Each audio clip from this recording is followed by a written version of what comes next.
Assalamu alaikum everyone, welcome to another Quran study.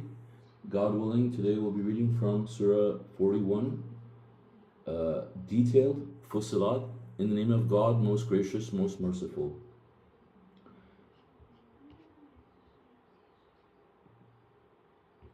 Okay. In the name of God, most gracious, most merciful. HM, a revelation from the most gracious, most merciful. And the footnote here says, for the significance of these Quranic initials, see footnote 41. A scripture whose verses provide the complete details in an Arabic Quran for people who know.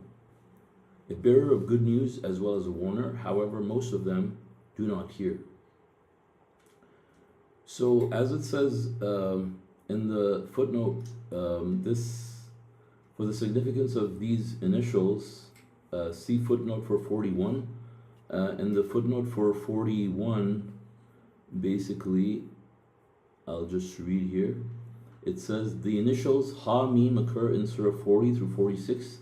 The total frequency of occurrence of the letters Ha and Mim in the 7 surahs is 2,147, or 19 times 113, Appendix 1. So if you look at Appendix 1, you will see that it is also an HM initial chapter, and how there is this interlocking relationship with all the HM initial chapters, along with the other initials. I mean, you can read up on the mathematical code of the Quran, which is one of the great miracles, the ultimate miracle, as the Quran calls it. And, right from the get-go, as this surah starts, we are being reminded, as one of the functions of these initials, one of the other functions of these initials is to remind us that, this is a revelation from God, as we see the extraordinary material that it covers, it is helping us to remind us that, these are not things of imagination or opinions that someone has written. It's the direct word of God that could only be authored by God himself.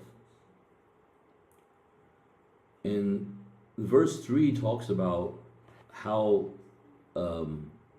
this Quran provides the complete details, right? The chapter title is the detailed, right? And it gets its name, it gets its title from this, so one of the chapters is called detailed. So the Quran is complete, perfect, and fully detailed. I mean, that's a belief, and God has named an entire chapter of the Quran just on that particular attribute of the Quran. So anybody who comes up with any practice or any other religious law that they don't find in the Quran cannot possibly believe that the Quran is fully detailed. You can't have a fully detailed book and then find out that one of the commandments is missing, right? So it wouldn't be fully detailed if one important commandment of God from the religion would be missing from it, right? Yet people would look at the explanations of the messenger and try to equate it to being fully detailed, right? For example, to think that the messenger did not say something specifically to them in a recording about circumcision, so it must be lawful, right, to think that the messenger of the covenant has delivered his explanations in a way that rivals the Quran, for example, right? He clarifies the Quran, he purifies the teachings, but the only thing that is complete, perfect, and fully detailed is the Quran itself. And you can't equate that with anything else. And when the Quran does not speak of some weird practice that people have innovated, a satanic innovation, then you can't believe in it and at the same time say that you believe the Quran is complete, perfect, and fully detailed. And that becomes idol worship at the time, because you're not listening to what God is saying, because God is telling you that this book is complete, perfect, and fully detailed, which means that all the commandments that we need to follow for our salvation are in the Quran, period. And then verse 4 talks about how it is a bearer of good news as well as a warner. However, most of them turn away, they do not hear. So it's a bearer of good news for the believers because God is reassuring their hearts, and it's a warning for those people who are hellbound. It's a warning to them, to warn them ahead of time, so just when they see the retribution, they don't make up excuses like, oh, I wish we had received a message from God, and we wish we had received a messenger, or we wish that we knew how bad hell was. All of those excuses have been addressed here in these chapters in the Quran. Verse 5, they said, our minds are made up, our ears are deaf to your message, and a barrier separates us from you. Do what you want, and so will we. Say, I am no more than a human being like you, who has been inspired that your God is one God. You shall be devoted to him and ask his forgiveness. Woe to the idol worshippers, who do not give the obligatory charity, zakat, and with regard to the hereafter, they are disbelievers. As for those who believe and lead a righteous life, they receive a well-deserved recompense.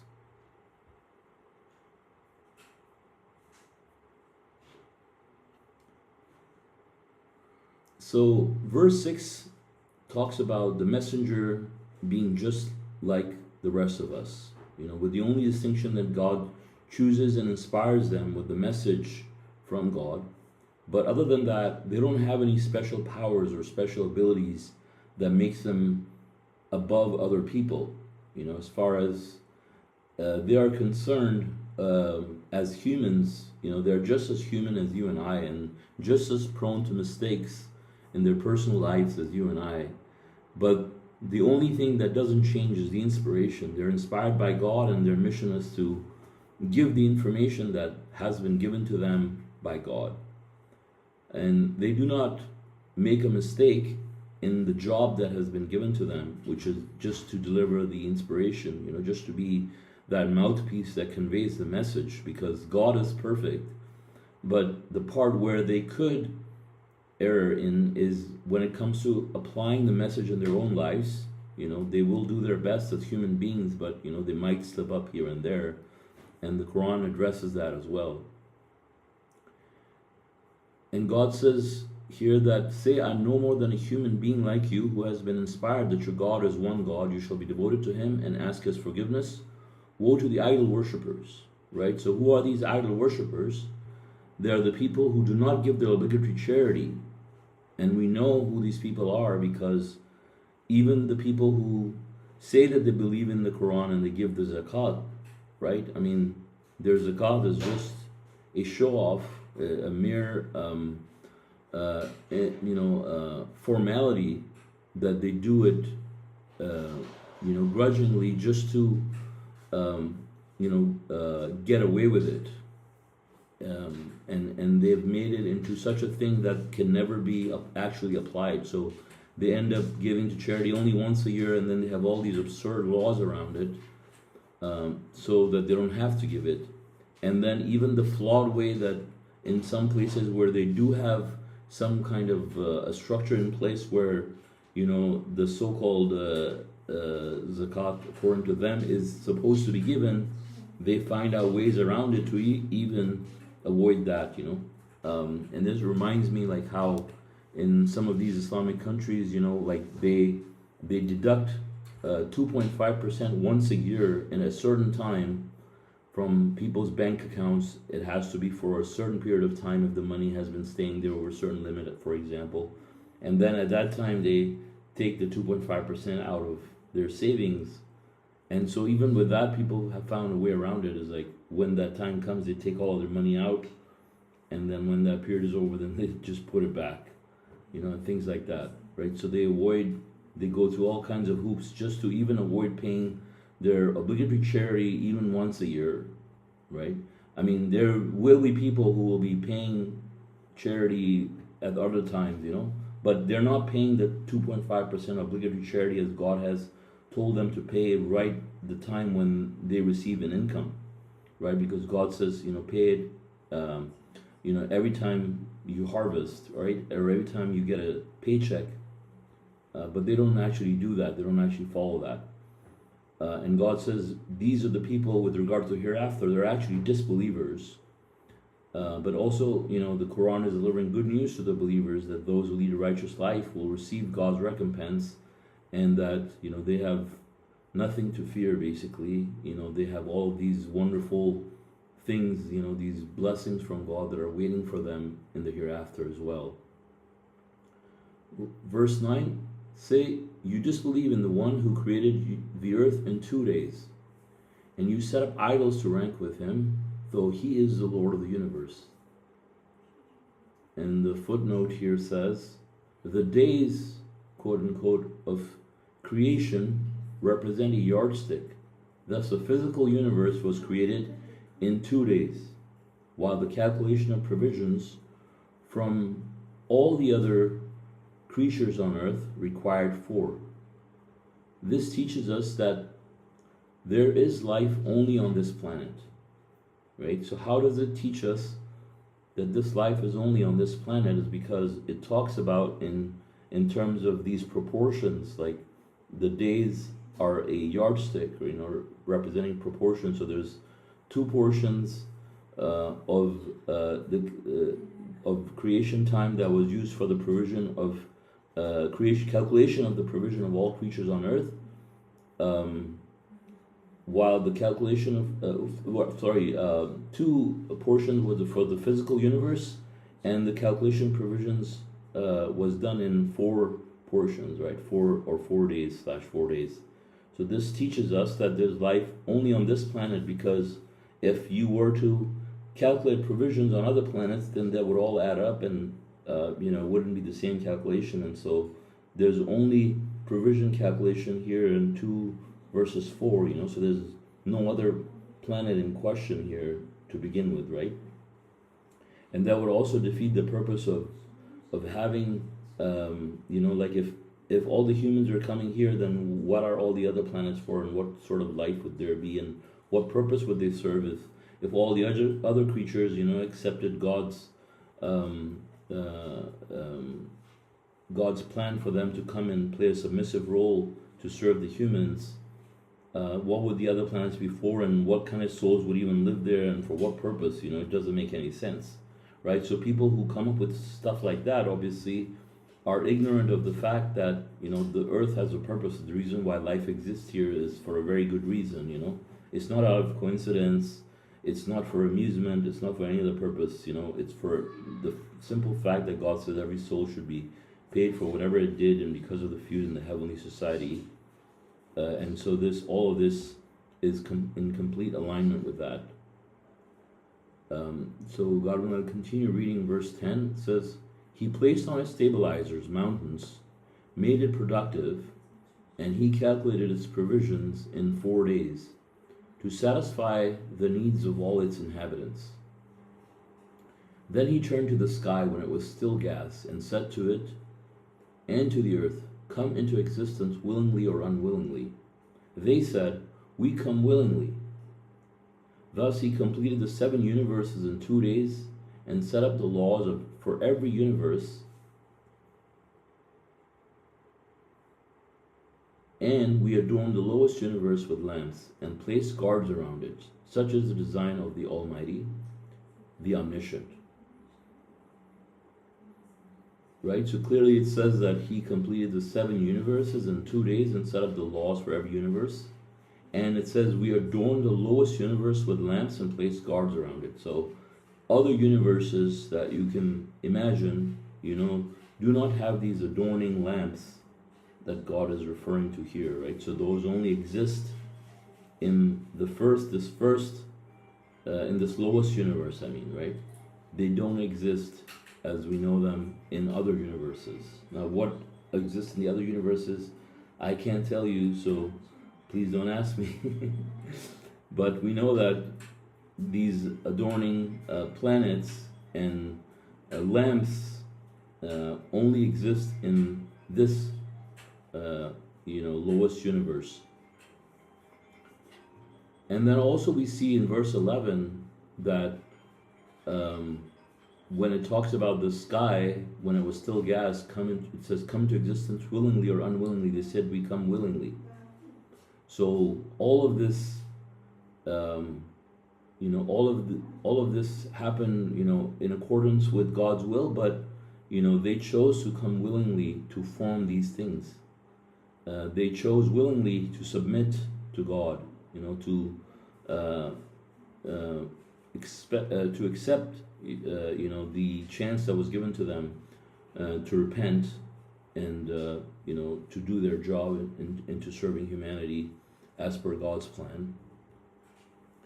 And also in verse 10, and I'm going in reverse, but in verse 10 we see how God talks about the mountains as stabilizers and how He made it productive. And so this entire plan, when God is even talking about the mountains, I mean, we see the mountains have so many different functions, the biggest part in them being stabilizers, but then also God says He made it productive.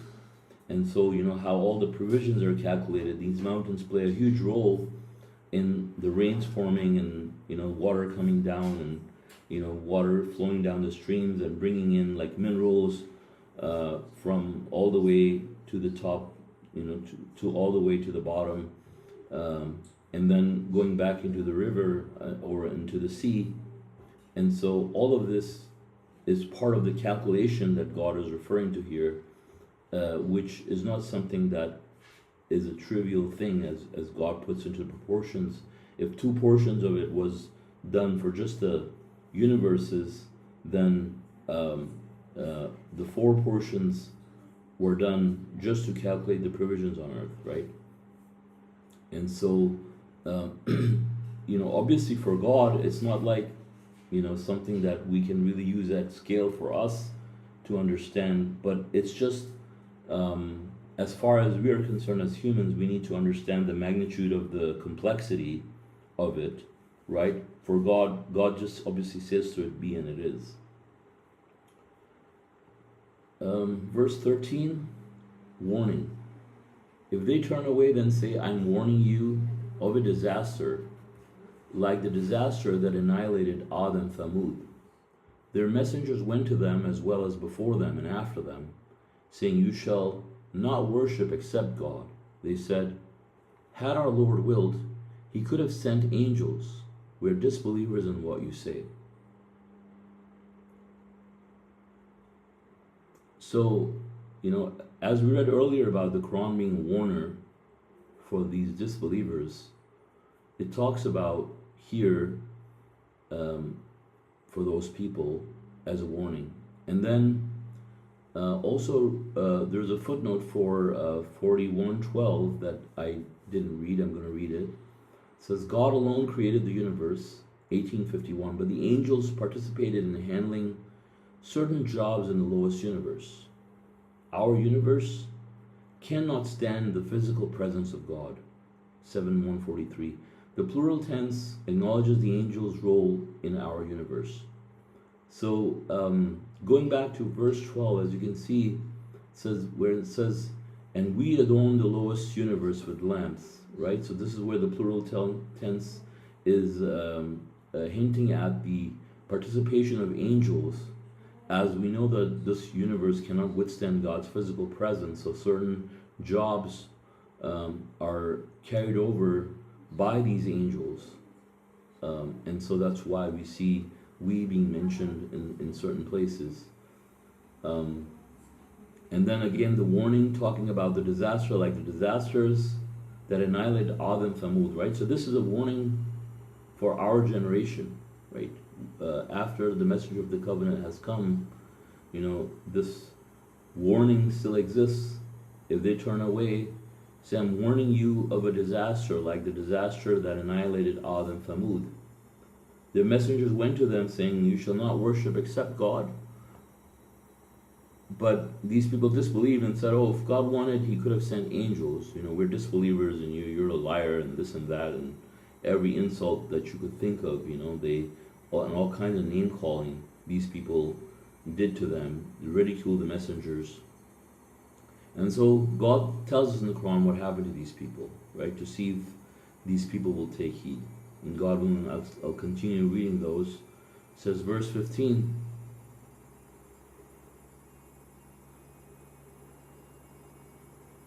As for Ad, they turned arrogant on earth, opposed the truth, and said, "Who is more powerful than we?" Did they not realize that God who created them is more powerful than they? They were unappreciative of our revelations. Consequently, we sent upon them violent wind for a few miserable days. We thus afflicted them with humiliating retribution in this life, and the retribution of the hereafter is more humiliating. They can never win. As for Thamud, we provided them with guidance, but they preferred blindness over guidance. Consequently, the disastrous and shameful retribution annihilated them because of what they earned. We always save those who believe and lead a righteous life. The day will come when the enemies of God will be summoned to the hellfire forcibly. Once they get there, their own hearing, eyes, and skins will bear witness to everything they had done. So God talks about what He did to these generations. First mentioning Ad. They turned arrogant, opposed the truth, and thought that they were the most powerful beings on earth, that no one could touch them. And they thought, who's more powerful than them? Right? And it sounds very familiar.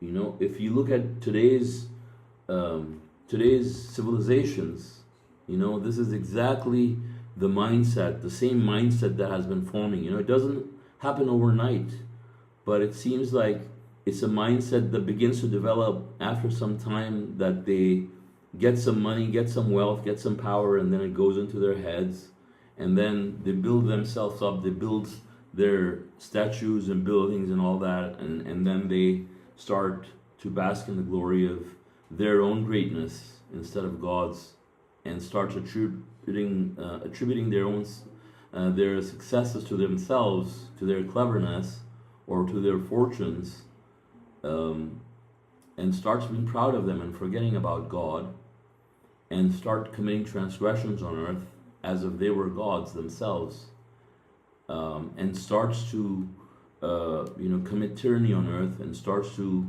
oppress people and cause chaos and greediness and immorality and everything else that follows, and all the chaos that ensues.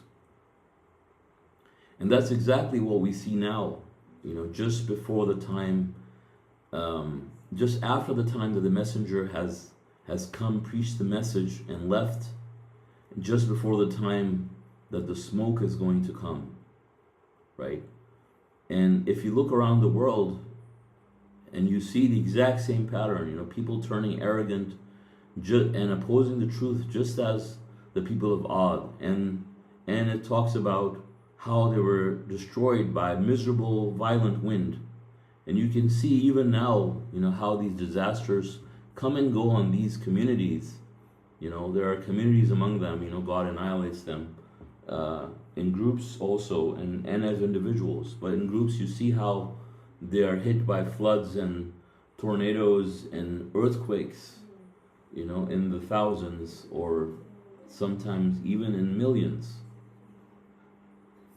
And then same thing we see for Thamud. It says, for Thamud we provided them with the guidance, but they preferred the blindness, and consequently, you know, they were also annihilated with a shameful retribution that caused in their death. And God says, here's the beautiful part, you know, it says, God says, we always save those who believe and lead a righteous life. So if the believers are among these people, God will find out a way to save them. You know, He will continue to keep His people in His protection. You know, all around the world, we see all around us, we see chaos and we see destruction all around us, right? We see Satan everywhere and his agents causing all kinds of chaos. But at the same time, you know, God has complete control of every single believer on earth, and He makes sure that He knows these people as they were the only people on earth. He knows them by name, he knows them, their address, everything, right? So there's no way that God can make a mistake and accidentally, let's say, destroy one of his people in the process, like as people do, like in wars, for example. They say there's collateral damage, kids died, women died, so just too sad, it was an accident. I mean, there's no such thing, right, with God. And all of these annihilations are calculated precisely for people who are most worthy of these things. And the same way, God has designated the smoke. We have the smoke prophecy in the Quran, which is pretty due at this point, right, if you ask me. And depending on the amount of chaos that we see, it almost seems like it's getting worse and worse and worse by the day, as we know that we are in the new era, as the messenger of the covenant described. We can see how it is becoming more and more obvious how we are in this new era, that it's not like the paradise that people used to live on in this earth, that Satan thought he could be a god beside God. Now Satan has given up, he with his hands in the air, like, he can't manage it. It's out of his control. I mean, he could only handle a few, it seems, right? And so that's why we see all of this around us becoming more and more obvious. But also we see the corruption and immorality spread, just as we see those communities who were to be annihilated, shows how their time has come, and how, for example, the messenger of the covenant talks about the beginning of the end for the Arabs, and how they have the luxuries and the billions in which they are. It almost seems like they are rejoicing, right? And all of that is going to come to an end, of course, if they don't take heed, which they are not going to take heed, because the decision has already been made, as they have already been dismissed from God's grace because they decided to disbelieve, So, and God says, the day will come when the enemies of God will be summoned to the hellfire forcibly. Once they get there, their own hearing, eyes, and skins will bear witness to everything they had done. And the verse 21 says, a video record, they will say to their skins, why did you bear witness against us? They will reply, God made us speak up. He's the one who causes everything to speak. He's the one who created you the first time, and now you have been returned to him. There is no way you can hide from your own hearing, your eyes, or your skins. In fact, you thought that God was unaware of much of what you do.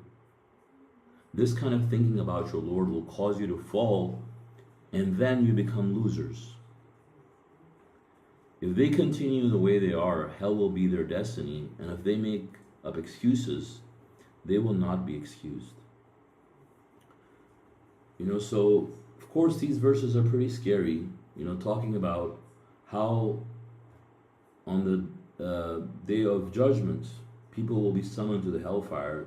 God talks about, God doesn't just call them disbelievers, God calls them the enemies of God. So anybody who is going to hell, they're going to hell because they're not God's friend. Those are not the people that go to hell. People that go to hell, and they're not people who are neither, you could say, these are neither friends nor enemies. No, I mean, you're either on God's side or you're against God, right? There's no in between. And so these people who end up in hell, the disbelievers, they're all God's enemies. And God says these will be summoned to the hellfire forcibly, and when that happens, once they get there, their own eyes, ears, and skins will bear witness to everything they had done. It's like a video record. God makes them speak. And, these are things that, have memory of their own. I mean, even now, like, for example, the scientists are puzzled, and they're talking about how there's other muscles in the body that have their own memory, outside of the brain, and so God is talking about here how everything's being recorded in such a way that, you'll have like an entire videotape you can even play. And of course, it's hard for us to imagine how that would be, but we all know what a video record is. I mean, you can easily make a video of someone and then hand it to them, right? And we know we have the recording angels on both sides that are also witnessing everything that we're doing. So clearly there is no escape from everything we're doing in this world.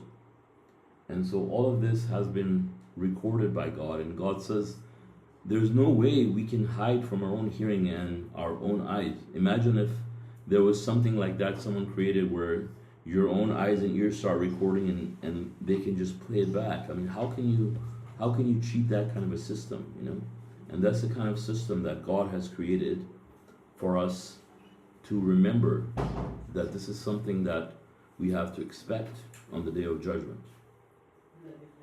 And God says if they continue the way they are, hell will be their destiny. And if they make up excuses, they will not be excused.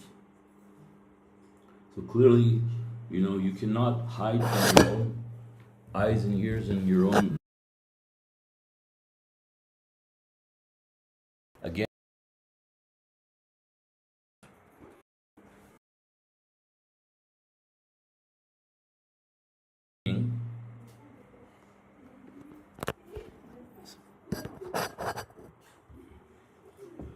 the jinn companions, verse 25. We assign to them companions who adorn everything they do in their eyes. Thus they end up incurring the same fate as the previous communities of jinns and humans, who were also losers. Those who disbelieved said, "Do not listen to this Quran and distort it that you may win. We will certainly afflict these disbelievers with a severe retribution. We will certainly requite them for their evil works. Such is the requital that awaits God's enemies. Hell will be their eternal abode, a just requital for the disbelievers, a just requital for discarding our revelations." So God talks about the jinn companions here, right? And we know that there are jinn companions. We all have jinn companions with us. You know, as the each human being is born, you know, God sends a jinn companion with them. You know, every time two humans reproduce, the two jinns also reproduce. And a jinn being is born every time a human being is born into this world, right? So we all have jinn companions. But the jinn companions of the disbelievers are different from the jinn companions of the believers, right? Because you have humans that are good, and then you have humans who are devilish, you know, who are evil. And for those evil people, you know, God pairs them with evil jinns. And those jinns are very smart. You know, they're evil and they're smart in the sense that they will trick these people into believing that what they're doing is good, you know. It reminds me of this, and I think I've mentioned it before, you know, it reminds me of this interview I saw with, you know, a person that, you know, most people around the world has come to know is pretty evil, right? I'm talking about like Jeffrey Epstein, right? Everybody knows that name now, and how evil that person was and how many lives he has destroyed. You know, we've all come to know that being, you know, part of like an Israeli spy operation or whatever, right? But if you look at the person himself, you know, it's pretty evil, and all the things that he did, you know, someone who's pretty heartless, has no conscience. And you know, you listen to his interview and he is talking to the interviewer and justifying himself into how, the image of himself into how righteous he thinks he is. And he was talking about all the philanthropic activities that he had been involved in, like all the charities and all of that stuff that he was doing, and how many people he thinks he's helping and how he's making a difference in the world. I mean, that's pretty absurd. And Ghislaine Maxwell also, you know, writing about how, you know, she wrote a letter, I think, or something, where, you know, she was saying like, you know, she wants to clear her name, like how people have the wrong image of her and she's not who people think they are, etc. Right? So these are the people. I mean, these are very extreme examples, right?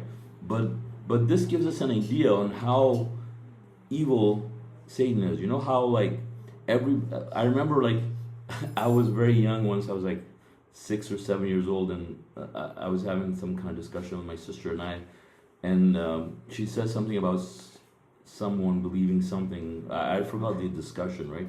But I told her at the time, I said, well, like, everybody believes that they're right. I told her, and she was really shocked. She was like, oh, like what magazine are you reading? Like she mentioned like this popular magazine she used to read, and it had articles about psychology and stuff. I think it was like the Reader's Digest, and she used to read. She's like, oh, are you reading the Reader's Digest? I was too young to read any of those things, but I just thought from my own perspective, because whatever I did, I thought I was doing the right thing. So I figured other people would also think that way. Nobody would think that they're doing the wrong thing. Of course, people will do wrong things knowingly, but they still find a justification for themselves to justify what they're doing.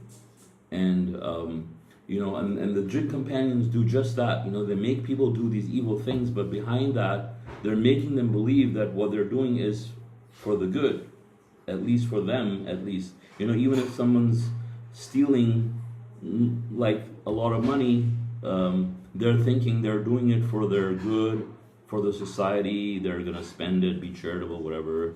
Or people think, oh, I'm doing this for my children. They really need it. I mean, who else is gonna look after them, etc. Right? If someone go kill somebody, like, oh, I want the world to be a better place. I don't want this person being out there, whatever. So people always have a justification for any bad thing to do, and that's a reflection of what God tells us here, is that you have these people, there's a mechanism behind it, and there are these jinn companions that are assigned to them. They'll make them do the most evil things. You could pick a serial killer and start interviewing them, and they probably have similar ideas. So something for us to remember, and something for us to seek refuge from. Remember, because imagine if the person in you stops telling you what you're doing is wrong. Remember, if anything you do, no matter how evil it is going to be a thorn in your eyes for you to think that you're doing something good, is glorified in your eyes one way or another. It doesn't necessarily have to mean like it's righteous, but it gives you that joy and the pleasure, and makes you think like, oh, you're doing something exciting, like gives you this adrenaline rush or whatever, by thinking that you're doing something great. So that also, the cat was about to knock the camera.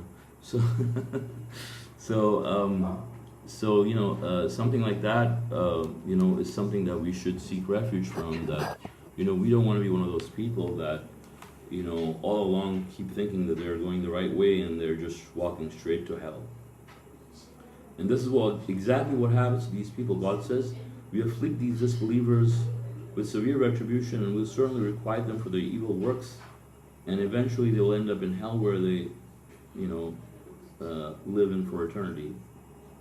Verse 29, on the day of judgment, those who disbelieve will say, our Lord, show us those among the two kinds, jinns and humans, who misled us, so we can trample them under our feet and render them the lowliest.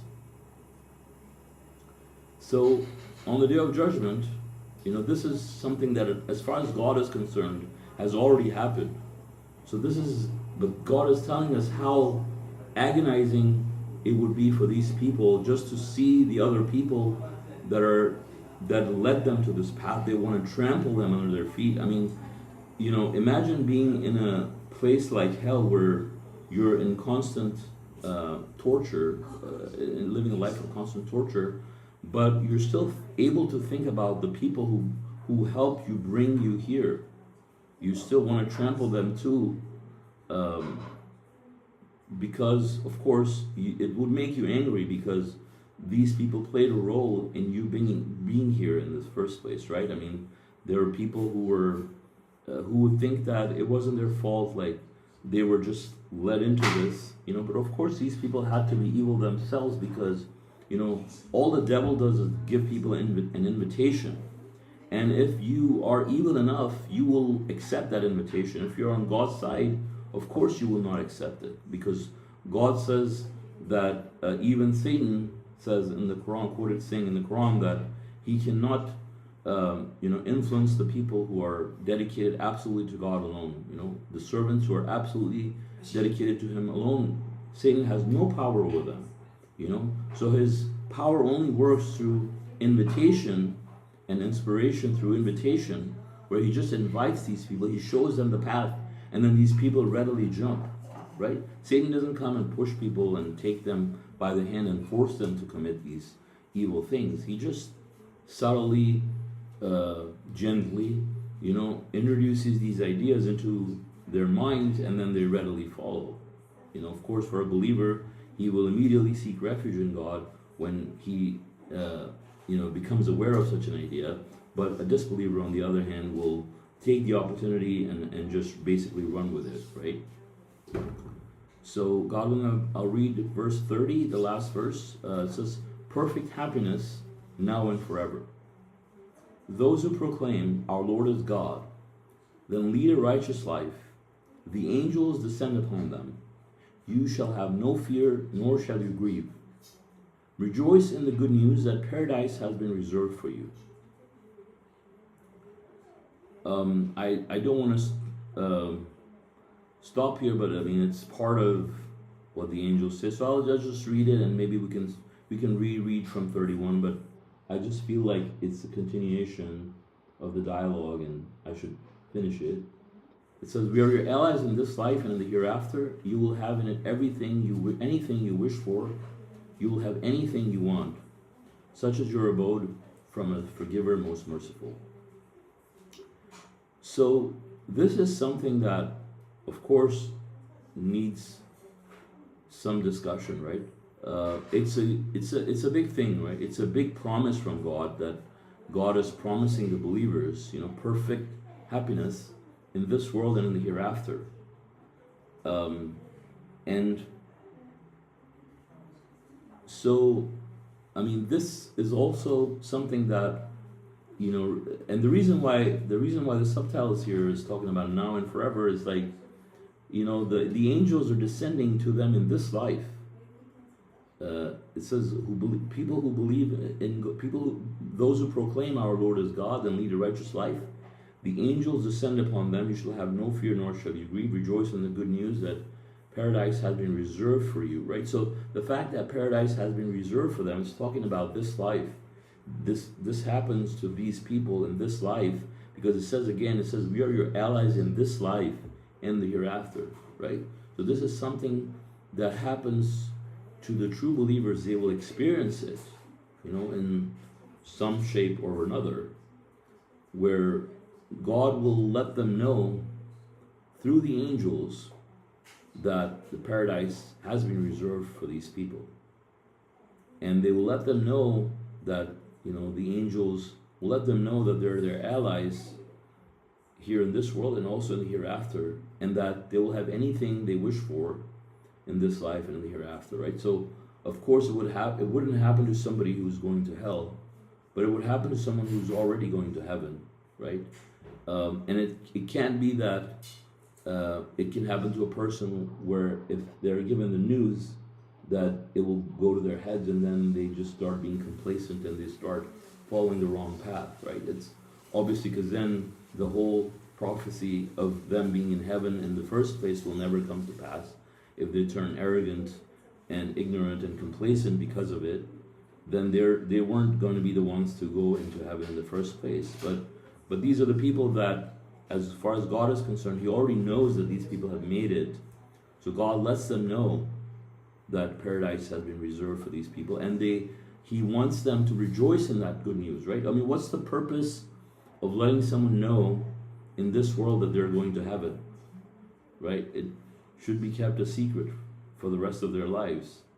But the thing is that God is very merciful and kind to these people. He wants them to have the pleasure of knowing that it has been reserved for them, right?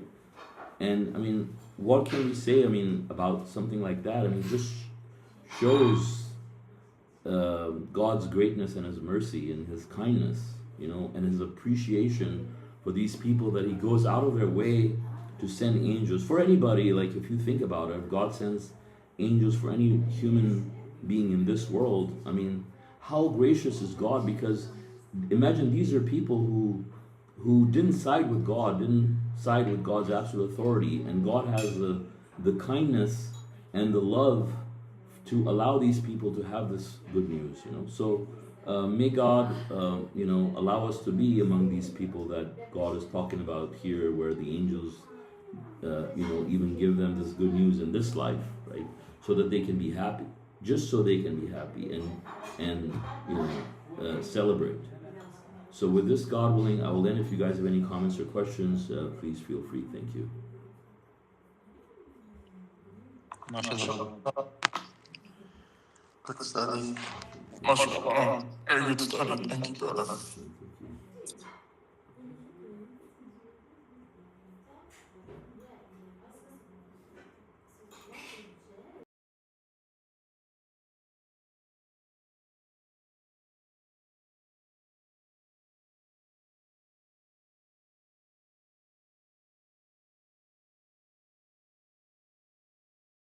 Yeah, so the place where you said, brother, about the devil giving up, actually, like he is giving up his, um, how do you say, not an assumption, but he truly believed that he could be a god, right? And then he eventually saw that he couldn't be one, and he gave up already.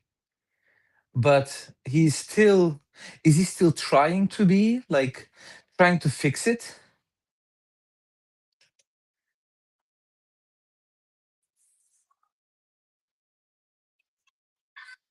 Like he's trying to fix these problems that occur currently in the world, the disease, the wars, all those things, but he can't. Hmm. Oh, okay. And basically he also knows he can't, but he's ignorant. So okay, because someone who gives up would actually admit that he can't do it, right? Like, okay, I tried, I believed I could do it, but now I have seen I can't, so I admit that I can't be a god like God. Is it in that way, or is he like um still thinking that he has a chance to fix all these things, and he's doing still that idol worship?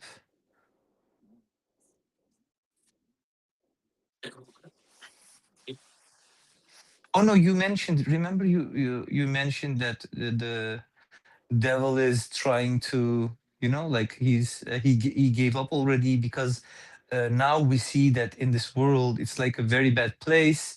And and I also wanted to ask, like, um can we then say that the world was a better place before, like 1,000 years ago, um or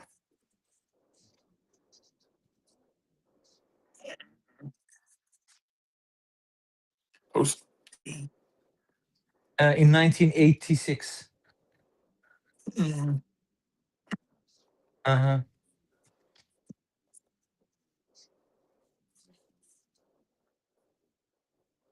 yeah, Mhm. where he you, throws his hands up. Yeah, I remember the video where the news bulletin, also in the news bulletin, he speaks about that. But so the point was like, does this mean? Oh, and what I remember basically, brother, is because the population of the world has become like in the billions now. So there are much more people, and because of there are much more people, it's more difficult to control.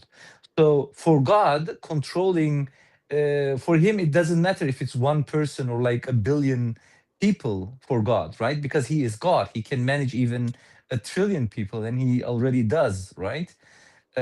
So if I'm not mistaken, this was one of the things he said, that it's about the amount of people. The population has grown, so it's more difficult for him to control stuff. But can we say, because you said there are wars now and the world was a better place, but was it a verses about? Yes. Not really in that sense. Like today, uh, it's getting. I mean, now we Yeah, can. now we Yeah, can. now we Yeah, can. now we can. Uh, Yes, yes, brother? Yes, okay.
Yeah, we can hear it. Yeah.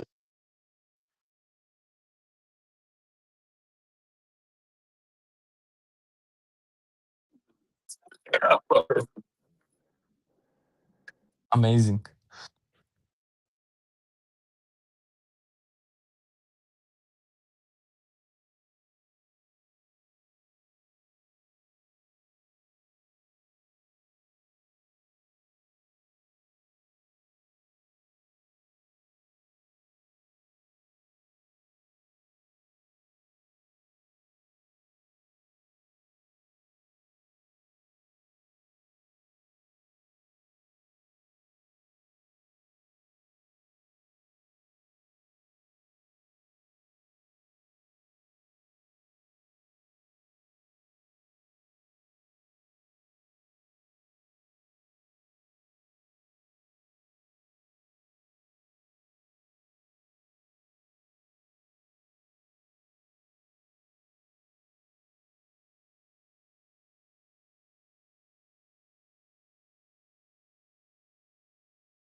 What is the system? He says there's a new system.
Mm,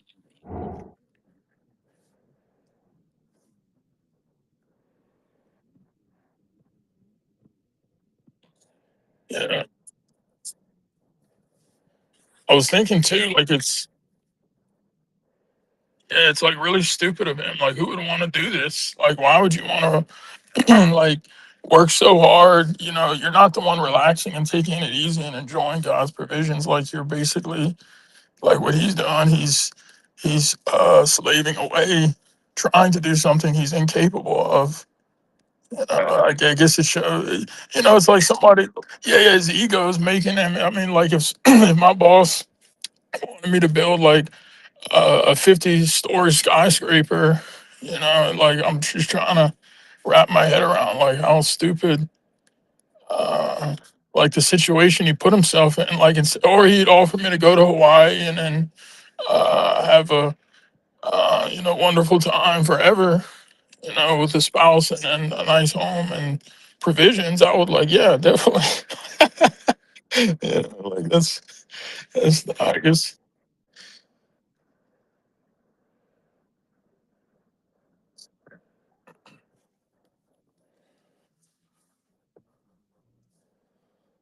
Mhm.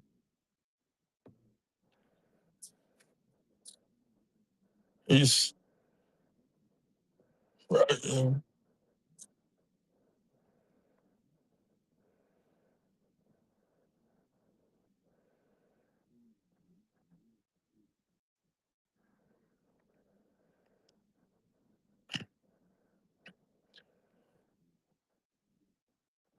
Mhm.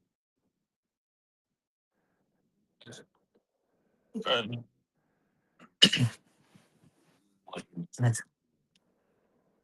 It's like he's burdening himself, and we know how the Quran says God is never burdened by anything he creates. And I mean, we're not even asking, or nobody. It's not even being asked Satan to create something or create a fly. Like that's already taken care of him. So I mean, on that note, he can never. Just on that note alone, he can never even function as a god. I mean, like how we.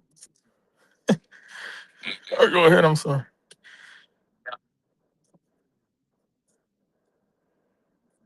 Sorry. Yeah. Yeah. Mhm. Yeah.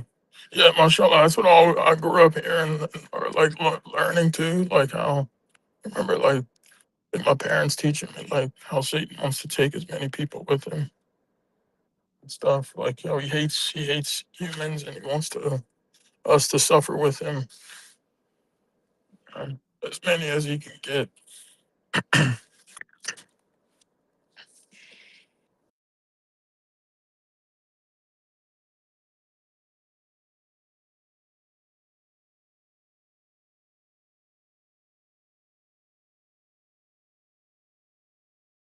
Yeah, I like the part where the messengers, you know, talking about God's kingdom, how we can you can enter into God's kingdom once you fulfill the, you know, these requirements. And it's like, you know, I see the word kingdom being used so much like amongst the Christians, you know, especially these new uh like apostate type Christians that word of faith movement that's gotten out of control. Like this that video you just said, like it's so ridiculous. Yeah, like the guy punching his his constituents or his crowd of people. Yeah, like they literally do that, and you know it's just accepted, and they're all talking. You know, like even some of the people on knew and from back home, it's like they all talk about this kingdom life and stuff, and you know, like even at the time, I could see it was like most, like pretty much all of these people, they were just they didn't seem like they actually knew what they were talking about, but they wanted to, I guess, like make something happen, and they would just come up with these, you know, fancy words and listen to these preachers and talk about kingdom life and this and that, and they're all worshiping the devil by worshiping Jesus, and it should just it's sad to see how off. like far astray these people are. And if you try to invite them to the path of God, I mean, the response is usually just not. They don't care. Or they'll try to invite you to their path, of straying. And just like the messenger, it makes sense too. Like the response. I mean, it's wonderful and good that like Billy Graham and these other uh, leaders, individuals were invited, but it's the same systems of analog that we see in the Quran. How the messengers went to their people, invited the leaders, and then the leaders did the same thing. I mean, as we see with the messenger of the covenant, it's the same consistent system. Most people, the leaders, will just reject it.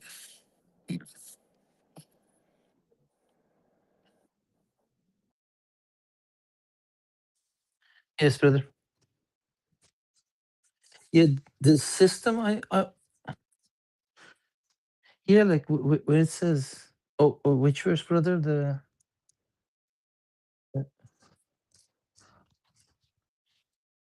Oh, okay. So the verse was about like multiple verses where God speaks, for example, about Moses and the bad things he done, or the other, the peoples that did these bad things. Um, because you said like the world was a better place. Maybe you said that because it becomes now much worse. Like if you compare the world, the world of today, and the time with the Pharaoh, if of course it was very bad, but can we say it was a better place?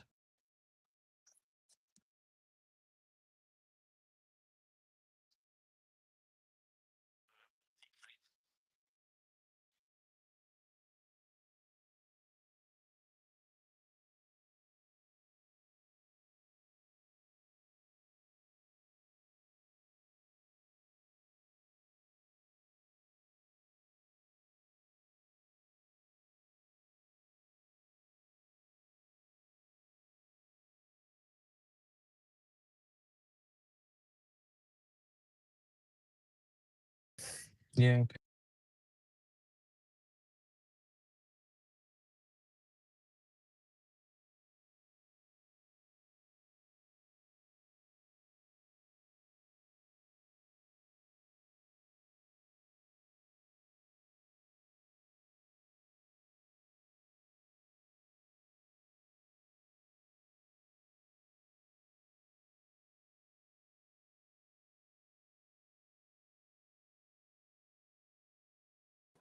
Mashallah. Yeah, I like Yeah, your yeah. explanation of verse 30 about perfect happiness now and forever. Like on that note.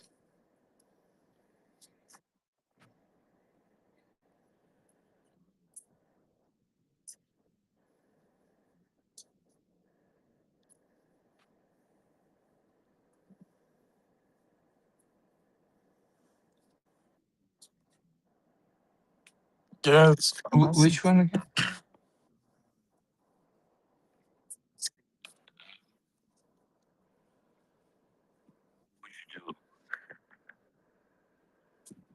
I guess keep doing what I'm doing and work that much harder to like key, God willing, see something through.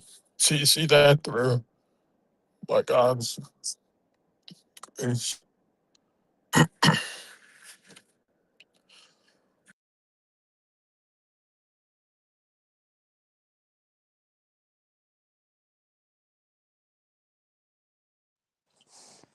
Sorry, brother, I didn't follow this part.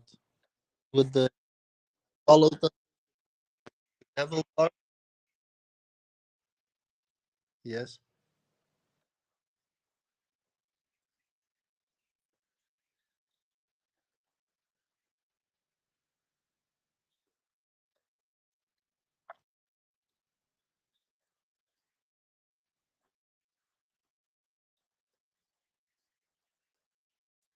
Party all night. If an angel can come to me, you mean to tell me that I'm doing good? I will tell him, take my soul now. I want to go.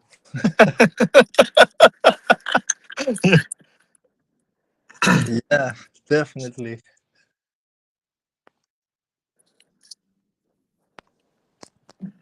I will beg him. I will hold on him. I will say, "Don't go. Take me with you." It's also, it would also be like an anchor of reassurance too for you to keep doing well. Like especially I think it's, yeah, and like try and like push yourself even harder. And not that you weren't pushing yourself hard before, but like, you know what I mean, you really put in high gear. Would And motivate you more even because of the success, right? yeah. Like when you become very successful in something, you want to do it more.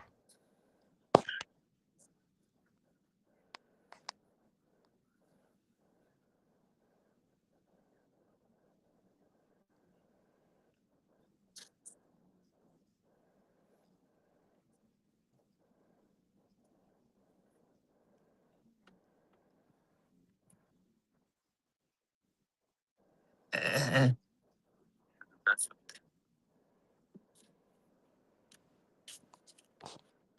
Exactly.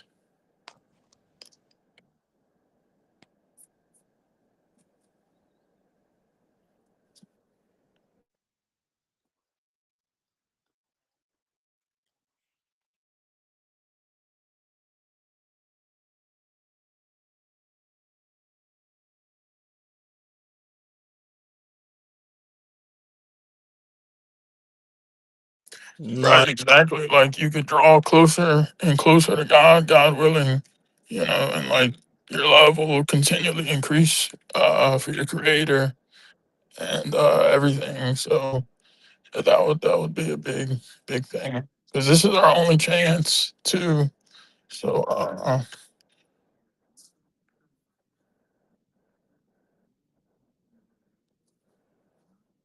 greatest triumph.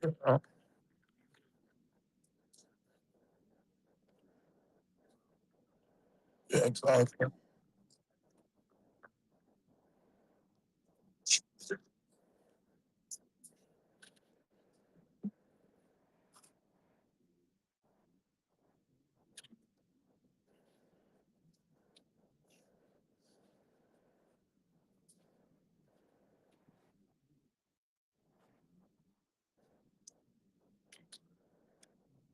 Yeah.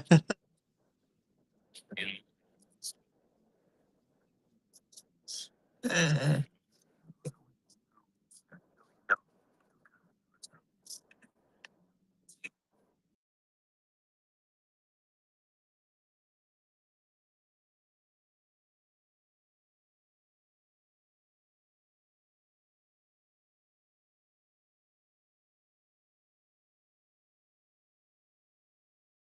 Yeah, just do it. Like that slogan for Nike.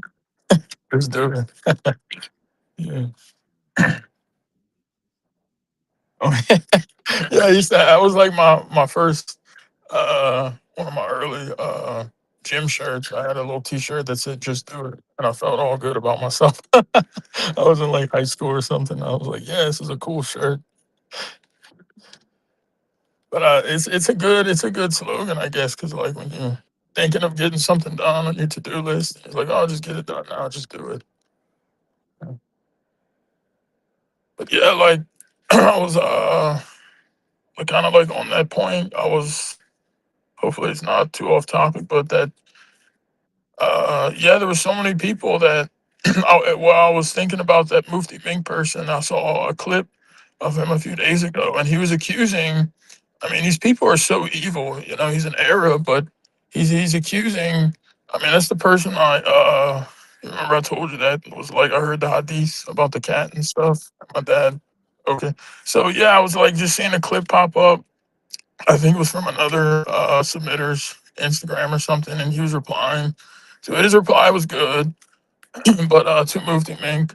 But yeah, Mufti was addressing like pretty much persecuting people publicly that believe in the Quran alone, and telling us like we were insulting the messenger and his family. And I'm like, man, these are really wicked people, because it's the exact opposite. It's the same thing with Jesus. Like the people who hate what Jesus taught, and we even see the exact in the scripture, we see Jesus' response to such people who started to pray to him and worship him. He rebuked them. I mean, we're seeing the same thing with these Arabs, and it's like they're the ones that are actually like they hate the messenger and stuff. And but yeah, but when I was thinking more on it, I was like, yeah, I mean, this is a soul too that probably thought like he was going to come down here and worship God and not follow Satan's path. And just look at like how many unlucky people. I mean, not saying that he could change, but he's an Arab, so he's cursed. So,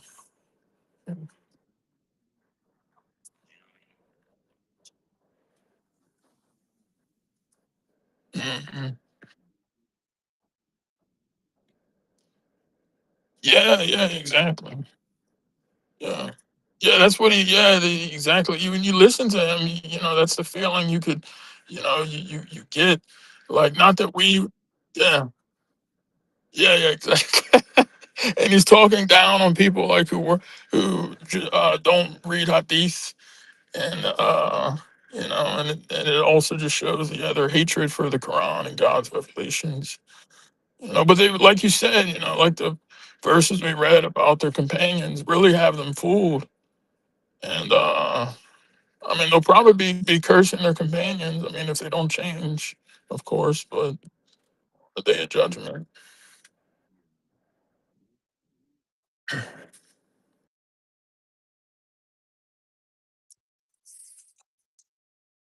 Oh, um, what would I do? I would feel, of course, amazing. Go on holiday, leave everything. Yeah, you need to go back to Turkey. Yeah. What's up? Yeah, I don't know. Like, it's very different.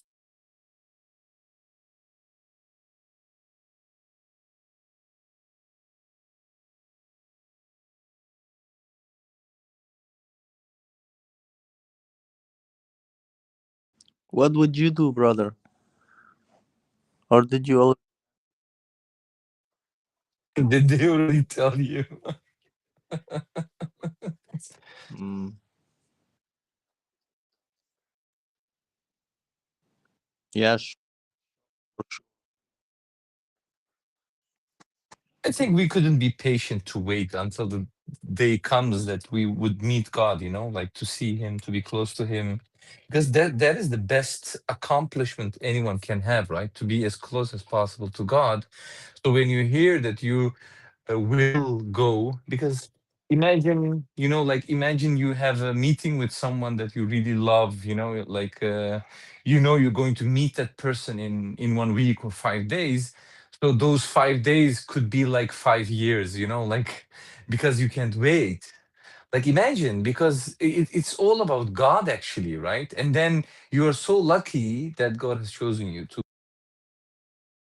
be close.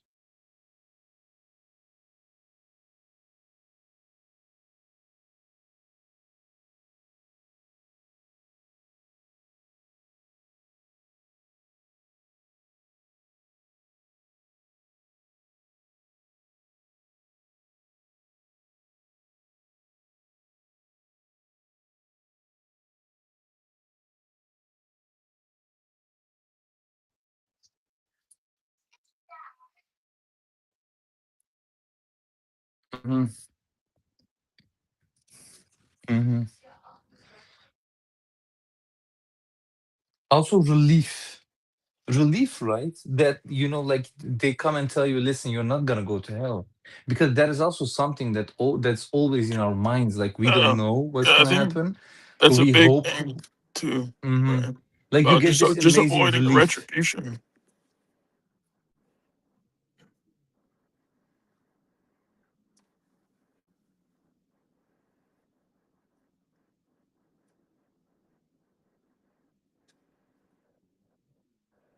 Mm.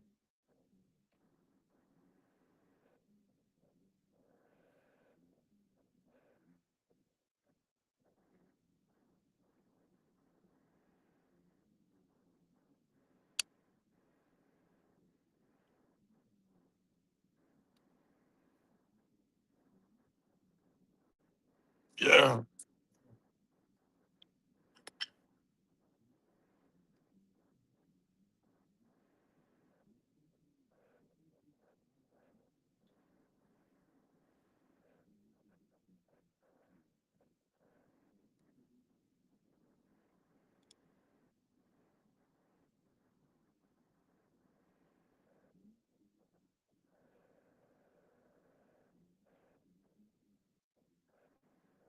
The perfect happiness. Mhm. Knowing that you have made it, right? Okay.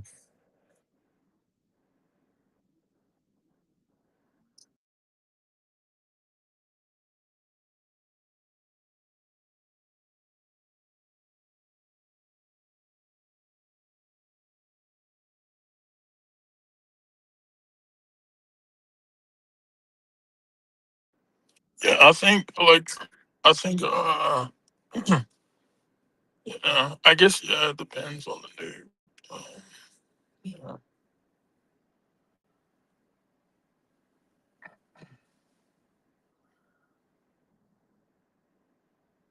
Depends on what? I The was just gonna amount? I was just thinking, I was like, I think you uh yeah, I guess you know it's from God, you know, or you would actually feel God. Not just like, I'm not saying that lightly either. I'm, you know, like, you know, somehow you would know. Like it would be very clear, I think. Like extremely uh clear. But yeah, that's a good point, I think, you know, about that last part of the verse about rejoicing. But but yeah, simultaneously, yeah, rejoice and then also continue to and that'll be the motivation that will also keep um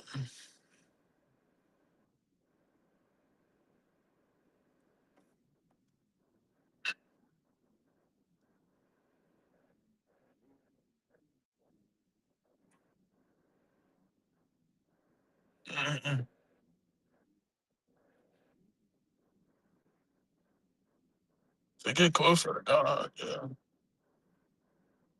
Yeah. Yeah, because I mean, naturally, like what I've thought about in the past is when I was thinking about these things is that, you know,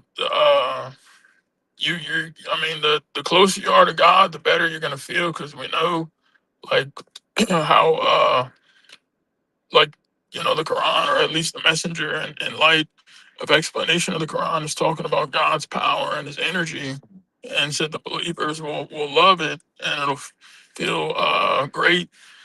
And you just imagine, as you're if you're closer to this, you're gonna feel even better. So you know, let's say in this world you get like really good news about something, you know, let's say $100 million, and you get to go to Hawaii for the rest of your life, or you know, whatever the situation. But then let's say you get this upgrade, you know, to this place in Hawaii. Um, I guess if that's, but it's not. I don't think, for me, it's not like. I mean, these are parts of the thing, but I think just God's awesomeness and greatness, and never getting bored with with like admiring his power. You know, especially like even here in this world. You know, it's just something that, you know, like you can just continually look at like things in the universe and just think about like all these signs and proofs, and you never get tired either.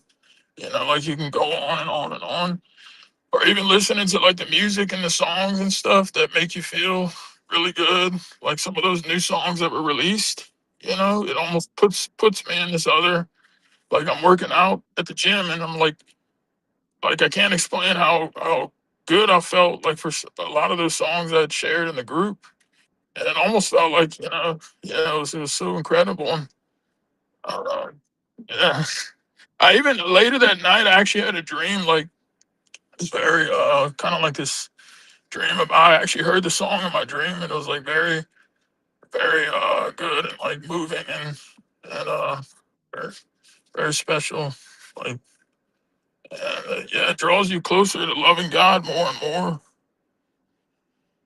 Mm.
What's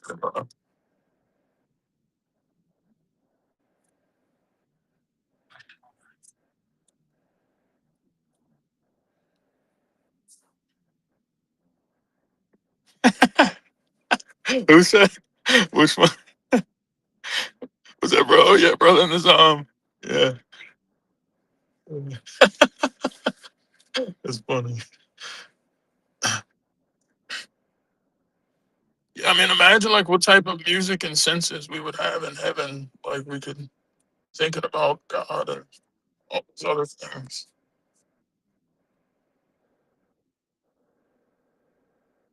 So, yeah, and variety too. Like there's so much variety, like of different acoustics and instrumentals and colors and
Yeah, one brother. So you were reading about, if I'm not mistaken, it was uh, no, the people who where God says He sent messengers to them, and they were saying, "Our Lord has sent humans as messengers. Why not angels?" Am I correct? We were reading, yeah. But like these people, like these people were believers in God already, right? And the reason why they didn't believe in these messengers were because they were expecting like angels, or they just as an excuse they didn't accept it. Like, what was the reason? Like, because you have here these people, they believe in God. Like, even when Prophet Muhammad came, those people, they were believers in God, right? But they were idol worshippers because they were not following the true religion, the submission. They were doing a lot of idol worship. So can we say that those people also, like, because that's what I understand from that, what they say, our Lord, uh, he sent human beings instead of angels. So, so these people, we can say that those people, they were believers in God. Like the messenger says that, right? Like he says that people believe in God, but they will still go to hell because of these reasons.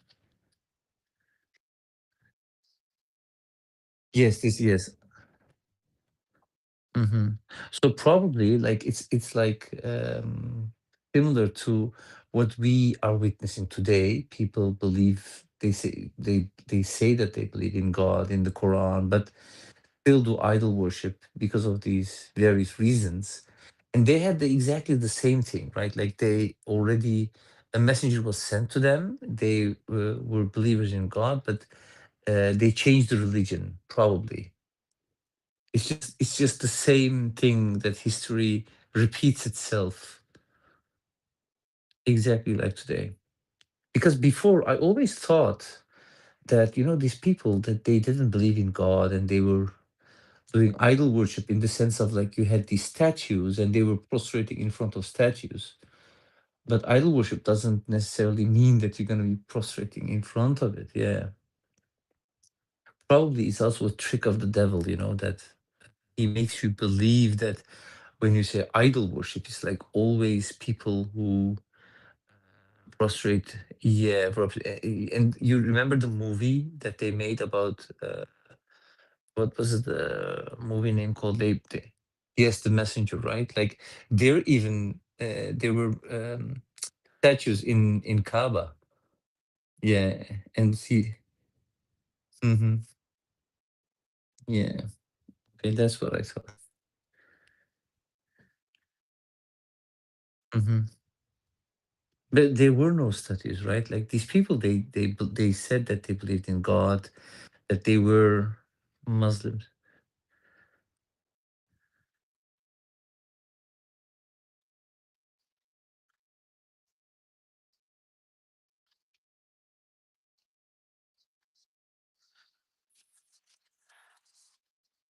Mm, mm,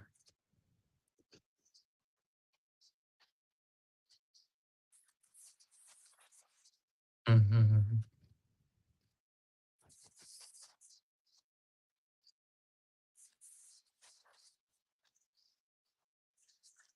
mhm. Worship Kaaba. Mhm,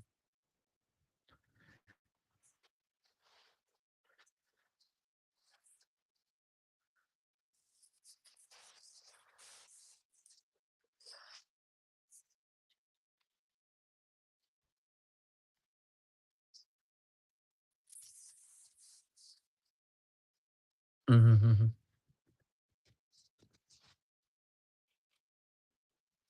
Yeah, because for a long time, until I was, I think, maybe 20 years old, uh, because that's the way how it's been taught to us, like when you say idol worship, and in even in the Turkish language, idol worship is language. You basically say worshippers of a statue. That is the way how we say idol worship in Turkish.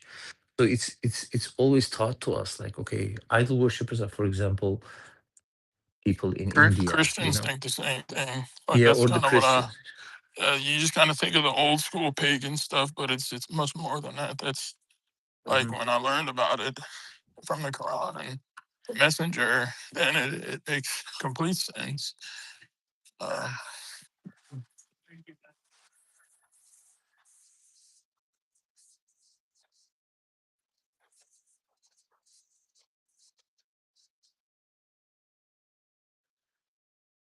Do not listen to this Quran and distort it. Yeah, they didn't believe in the Quran, right?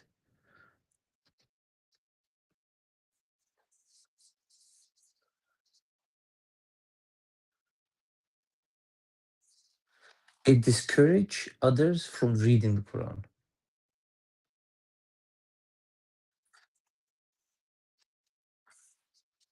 Mhm. mhm, yeah, yeah. Even the Muslims, they'll tell you read Hadith.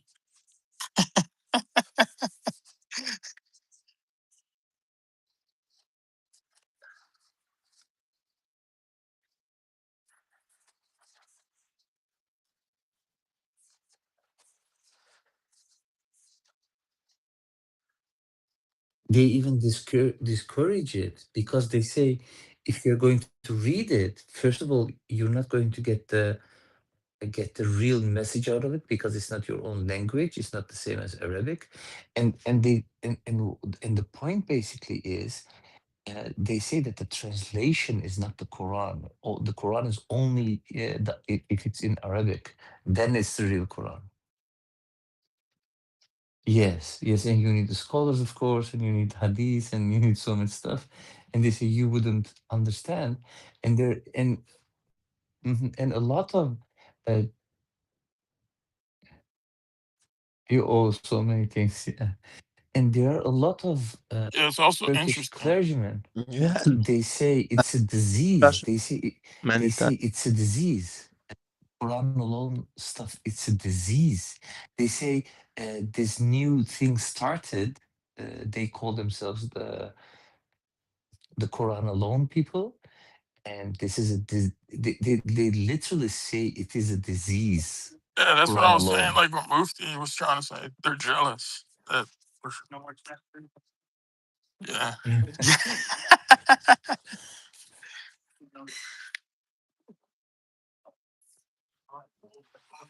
Mhm. Yeah, it's like when you say that, you only follow the Quran, they would say, yeah, like you're stupid, you can't understand the Yeah, I Quran, you think this would can't do also anything. apply to people who would also try to discourage anybody from listening to the Quran. Like sometimes I see, yeah,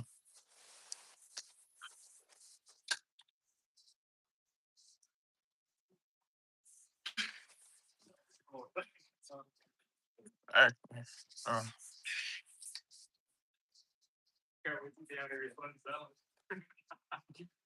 yeah, Hmm.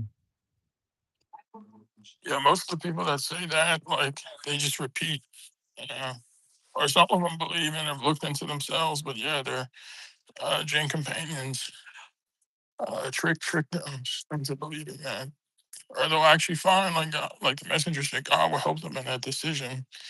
Like when they try to look for errors and faults, in the message, they'll be led on when they never perceive, and trying to get people to they lie about the Quran.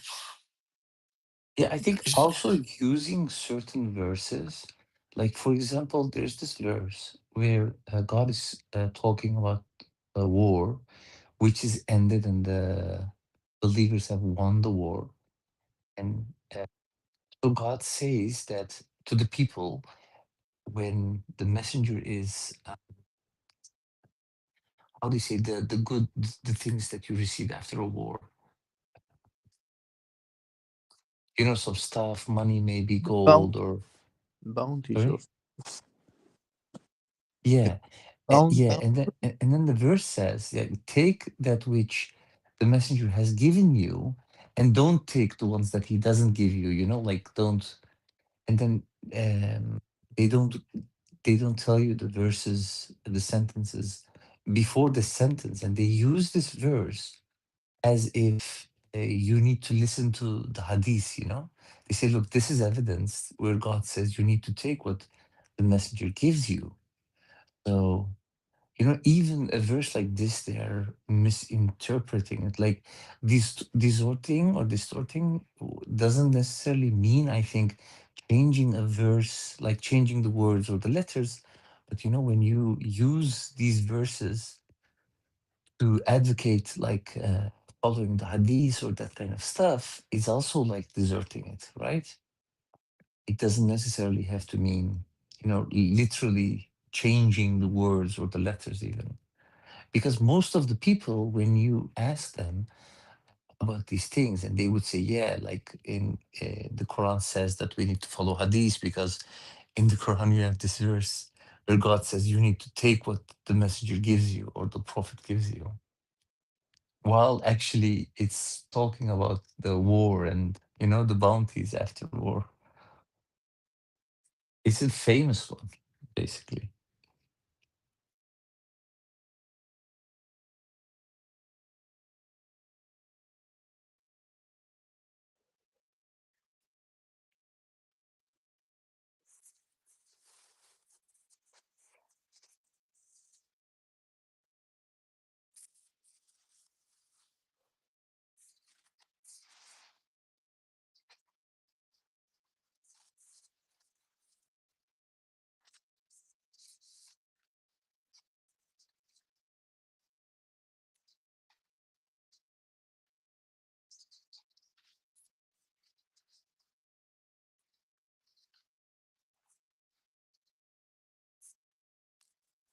God bless, brother. God Thanks, bless brother. everybody. Alaikum.